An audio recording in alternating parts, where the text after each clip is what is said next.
Hello everyone, मैं हूँ निधि यादव और आप सभी का स्वागत है मेरे चैनल लाइफ विद निधि यादव पर। और अभी फ़िलहाल टाइम हो रहा है शाम के 6:30। तो मुझे अभी टाइम मिला है वीडियो शूट करने के लिए आप लोगों के लिए। तो जैसा कि आप लोगों को बताया था कि मैं कल करवाऊँगी वर्तनी आप लोगों को। तो ये वर्तनी करवाती हूँ। वर्तनी का मतलब है जैसे कि एग्ज़ाम में पूछ लेता है ना एग्जामिनर कि भाई शुद्ध वाक्य बनाओ या फिर छांटो, इसमें से कौन सा शुद्ध है, या फिर वह शब्द दे देता है और पूछता है कि इसमें से अशुद्ध कौन सा है या फिर शुद्ध कौन सा है। तो वो होती है वर्तनी। आओ मैं आप लोगों को दिखाती हूँ कैसे क्या आता है। चलिए आज करते हैं हम वर्तनी। देखिए ये है वर्तनी, जिसको अक्षरी भी बोलते हैं। तो देखिए परिभाषा जानते हैं। सबसे पहले वर्तनी की परिभाषा क्या होती है? शब्दों को सही लिखने का तरीका वर्तनी कहलाता है। अब देखिए कुछ इसके नियम हैं। मतभेद से गुजरते कुछ नियम। पहला नियम है वैकल्पिक श्रुति, यह को ना लिखा जाए। ठीक है, जैसे ये कुछ संज्ञा शब्द दिए हुए हैं, रुपये, किराए, अनुयायी। तो बोल रहे यह को ना लिखा जाए, यह मतलब लिखा ना जाए, इसकी जगह क्या आए? ए आए। रुपये रुपये, किराए किराए, अनुयायी अनुयायी। तो मतलब ये नहीं है कि ये शब्द गलत है, नहीं गलत नहीं है। ये क्या है कि जैसे एग्जामिनर पूछ ले आपसे, तीन चार ऑप्शन दे दे, रुपये, एक ये रुपये लिखा जाए, एक ये रुपये लिखा आ जाए और रुपये लिखा जाए, तो चार ऐसे दे दे तो पूछता है कि इनमें से सही कौन सा है। तो गलत ये भी नहीं है, पर क्या है कि अगर ये भी साथ में आ रहा है तो हम इसको प्राथमिकता देंगे, मतलब सही ये होगा। इसकी जगह हम इसको टिक करके आएंगे कि ये सही है। हाँ, अगर ये ना आए और ये दे रखा है तब ये सही होगा। ठीक है, आगे देखिए, आगे उदाहरण देखिए। ये तो संज्ञा के थे, ये विशेषण के देखिए। जैसे नए है तो उसको हम लिखेंगे नए, नई को नई। उत्तरदायी ये की जगह ई लग जाएगा। स्थाई ये की जगह ई लग जाएगा। भाषाई ये की जगह ई लग जाएगा। अब इसमें ये गलत नहीं है, लेकिन प्राथमिकता इनको देंगे। अगर इसके साथ ये ऑप्शन में भी है, दोनों ऑप्शन में आ रहे हैं, तो हम इन वालों को जो ए ई ये लग रहे हैं ना, इनको प्राथमिकता देंगे, मतलब ये सही होंगे। अगर ये नहीं है तो ये सही होंगे। आगे देखिए क्रिया। तो जैसे ये दे रखे गए, जाएगी, लीजिए, चाहिए, दिखाई, सोई।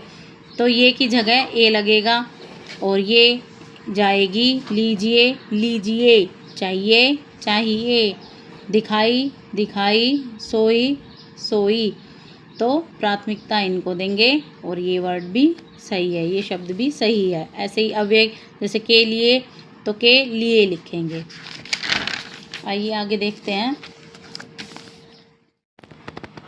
देखिए दूसरा नियम देखिए, पंचम वर्ण और अनुस्वार में हम किसको प्राथमिकता देंगे? अनुस्वार को प्राथमिकता देंगे। अनुस्वार देखिए कौन से होते हैं, मैंने कल भी बताया था वीडियो में। जैसे अंक की बिंदी लग जाती है, चंचल, दंड, तो ये क्या होते हैं? अनुस्वार, जहाँ अंक की बिंदी लगी रहती है। और पंचम वर्ण क्या होते हैं? जैसे चंचल ये आ गया, तो ये जो लास्ट में आते हैं ना, जैसे कै ख गए घे डे, पंचम वर्ण में डे आ गया। च छ ज झ ये अणे, ये आ गया, अणे आ गया, न आ गया, ये होते हैं पंचम वर्ण हमारे। तो इसमें हम किसको प्राथमिकता देंगे? अनुस्वार को। तो ये जैसे चंचल है ऐसे लिखेंगे, ये भी सही है लिखे हुए। दंड है अणे करके लिखेंगे, ये सही है, लेकिन प्राथमिकता हम इनको नहीं देंगे, क्योंकि पंचम वर्ण और अनुस्वार में हम प्राथमिकता देंगे पंचम वर्ण को। तो ये सही रहेंगे, एग्जाम में आते हैं तो इनको हम प्राथमिकता देंगे, ये सही आंसर होगा।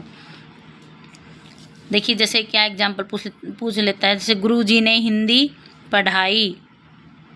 ठीक है, तो क्या हो गया इसमें? देखो ये पढ़ाई ये वाला आ गया। ठीक है, पूछ लेता है कि भाई कैसे क्या सही रहे, कौन सा ये मतलब जो लाइन दे रखी है, शब्द वाक्य दे रखा है, सही है या नहीं है। तो जैसे देखो मैंने पीछे बताया था, पढ़ाई ये की जगह हम ई को देंगे। जैसे ये भाषाई, तो ई की प्राथमिकता दे रहे हैं, तो ऐसे पढ़ाई, तो ये सही लिख रखा है। ठीक है, अगला देखिए नियम, परसर्गीय शब्द अलग अलग लिखे जाएंगे। परसर्गीय मतलब कारक होते हैं। जैसे हम लिख देते हैं ना आपका सीधा, तो ये ऐसे ही साथ नहीं लिखा जाता, ये अलग अलग लिखा जाता। आप का दोनों अलग लिखे जाते हैं, इसमें कारक है ना का, तो ये दोनों अलग लिखे जाएंगे। आप सबका, तो इसमें अलग अलग लिखे जाते हैं, आप सब का। रात भर के साथ, रात भर के साथ। ठीक है, तो ये गलत नहीं है, पर जब आए ऑप्शन में ये, तो ये वाले सही माने जाते हैं। अब अगला देखिए नियम, द्वित्व और एकाकी व्यंजन में एकाकी व्यंजन को चुना जाएगा। देखिए कैसे है, द्वित्व क्या होता है, जैसे कर्तव्य हम ऐसे लिखते हैं, काफ़ी लोग कर्तव्य तय के साथ आधा तय और लगा रखा है, और माधुर्य एक आधा ये और लगा रखा है, तत्व आधा तय और लगा रखा है, महत्व में भी आधा तय लगा रखा है, कर्ता में भी आधा तय लगा रखा है। ये गलत नहीं है, ये सही है, ये द्वित्व है। तो क्या है, इसमें एकाकी व्यंजन ऐसे लिखे जाते हैं, तो एकाकी व्यंजन को क्या चुना जाएगा, मतलब इनको प्राथमिकता दी जाएगी। अब देखिए इम्पोर्टेंट है अगला नियम, जब पूरे और आधे व्यंजन का विकल्प हो तो पूरा व्यंजन ही लिखा जाएगा। तो देखिए जैसे बर्दाश्त है, तो ये आधा रे है तो पूरा लिखा जाएगा, बेरेदाश्त। ठीक है, गर्दन है तो पूरा रे लिखा जाएगा, बर्तन में पूरा बर्तन, गरम में गरम, अक्सर में पूरा कै लिखा जाएगा। तो सही ये भी है, लेकिन प्राथमिकता इनको दी जाएगी, ज़्यादा सही ये है।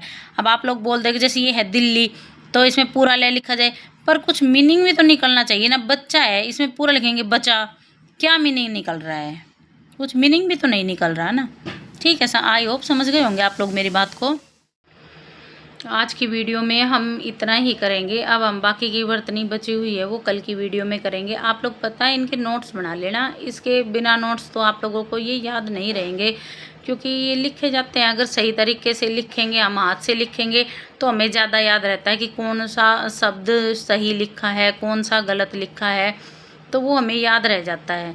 तो इसके तो प्रॉपर नोट्स बनाने ज़रूरी है, और ये एग्ज़ाम में इसके भी 1-2 क्वेश्चन ज़रूर पूछे जाते हैं, और अगर हमें अच्छे ढंग से आएगा तो हम वो नंबर हमें मिल जाएंगे, नहीं तो हमारे नंबर बिना बात ही कट जाते हैं।